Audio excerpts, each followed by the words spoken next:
guy come to me recently and said, I can't get a better job because I'm really depressed. I said, no, you're depressed because you haven't got a better job.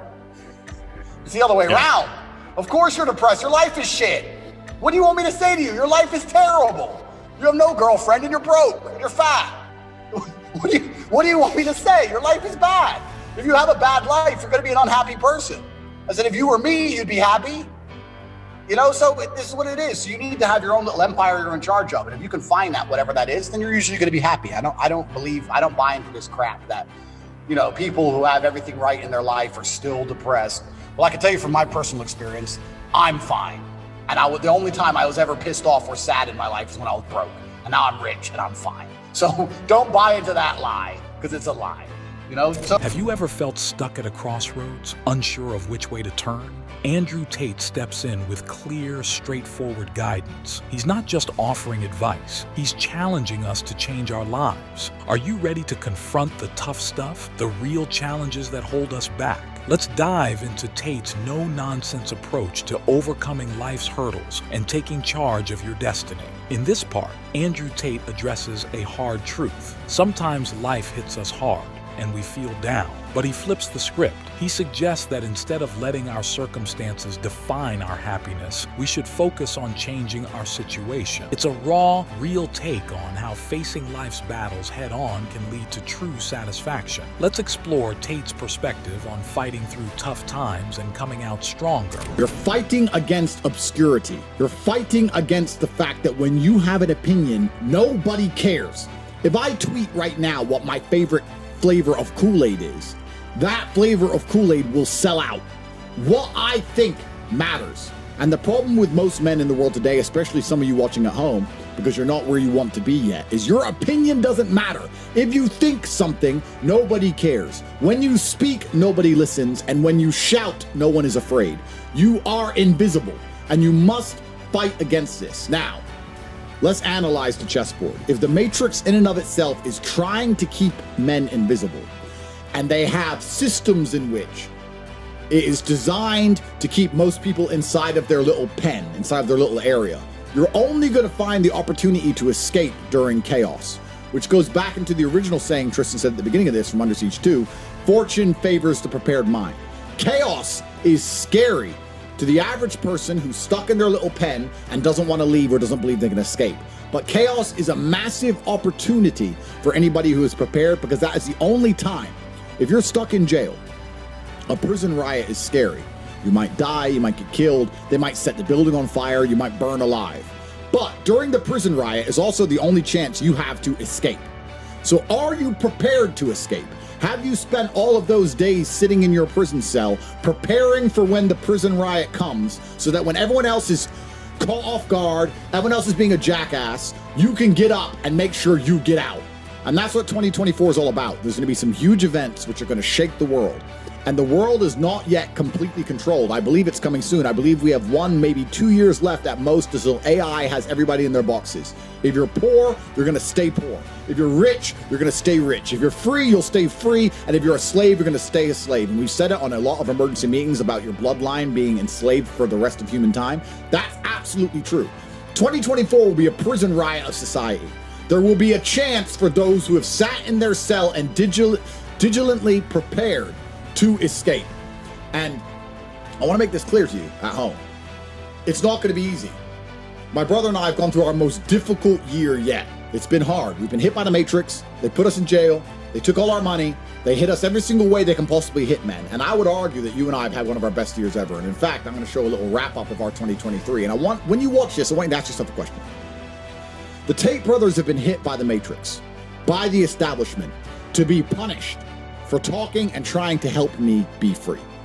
They have lived a life of punishment. We have been under some form of control since last year. The entire year, we were in jail, then we were in house arrest, then we were locked in Bucharest, now we're locked in Romania.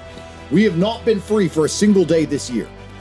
Has your life, with all of your freedom, been better than ours? Because if under a form of punishment, we have still managed to outperform you in terms of work, and still managed to live a better life than you while you were free, you have serious concerns. So I want you to watch. How does Tate suggest we deal with tough times in life? A. By waiting for things to get better. B. By working hard to change our situation. C. By focusing on past mistakes. What does Tate say about being unhappy when life is tough? A. It's unavoidable and we should accept it. B. It's a signal to make positive changes. C. It's something we should ignore. According to Tate, what's the key to turning your life around? A. Seeking help from others. B. Changing your mindset and taking action. C. Waiting for luck to come your way. Next, Tate dives into how our actions and choices, especially during tough times, can shape our future. He stresses the importance of living with purpose and intention, as if we're always being watched by those we respect. It's about building a legacy and striving to be our best selves, no matter the odds. Let's see how Tate inspires us to live a life that's true to our highest standards. You don't look at someone rich and respect them thinking he went to school. The people you are learning from in school aren't even fucking rich. Your business professors never had a business. They're brokies. They're fucking broke. So school's a scam. And it's the biggest scam on earth. And the reason it's a scam, before I get into the meta point, the reason it's a scam is because it operates in a vacuum. It operates in a vacuum because it cannot be fairly compared to any other service. So you can get a loan for school, but you can't use that money for anything else. Because if they were to open it up and put the school, the education system, into the fair market of capitalism, it would fail. If I were to give you 100 grand and say you can get a degree, or you can buy a crypto, or you can start your own business, or you can do anything you want with it, who's gonna choose a degree? No one, probably. Nobody! So they say you can only get the money if you use it for education, which allows it to operate inside of a vacuum. Because it operates inside of a vacuum, it is one of the few things on the planet which is allowed to be non-competitive. It's not competitive against any other investment. Everyone knows that. But you can only get the money for that, so you can't get the money to invest in anything else, so you end up doing it, learning something that is outdated, slow to learn. There's more, it doubly inflates. There's more degrees every single year, meaning the value of a degree decreases, and the price goes up every single year. So it's worth less each year, it costs more year on year. There's no other industry where you can even get away with that. You get wrecked, except for the educational system. So I was explaining why it's all a fucking scam, and people say to me, well, what else am I supposed to do? I don't know what else to do. So I'll tell you what, I'll start a school, and my school will teach you how to make money. Because what do you want to work for? Oh, I want to work for my passion, da-da. You want to work for your passion? Fuck off. What do you want to work for? I want to work for money. You're the guy I need. You want to work for money.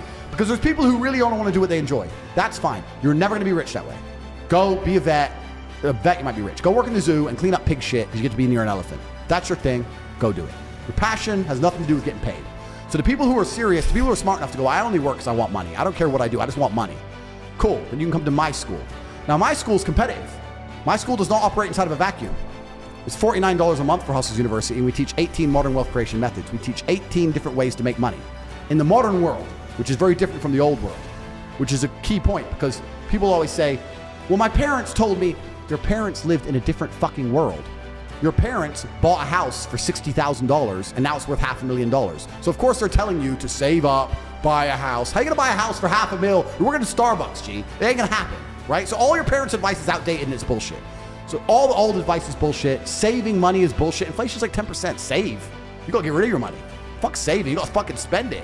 So everything they tell you is wrong and old. What does Tate believe about living life with intention? A. It's unnecessary and overrated. B. It's essential for building a legacy. C. It only matters in certain situations. How does Tate view the role of respect and legacy in our actions? A. As something to consider occasionally. B. As a central guiding force in life. C. As irrelevant to modern life. What is Tate's advice for facing life's challenges? A. To avoid them as much as possible. B. To meet them head on with determination. C. To focus only on the easy wins. Andrew Tate's insights push us to examine our approach to life's challenges. How do you face tough times and what drives your decisions? Share your thoughts and join our community in the comments. Don't forget to like, subscribe, and tune in for more empowering discussions. Remember, it's not just about surviving, it's about thriving against the odds.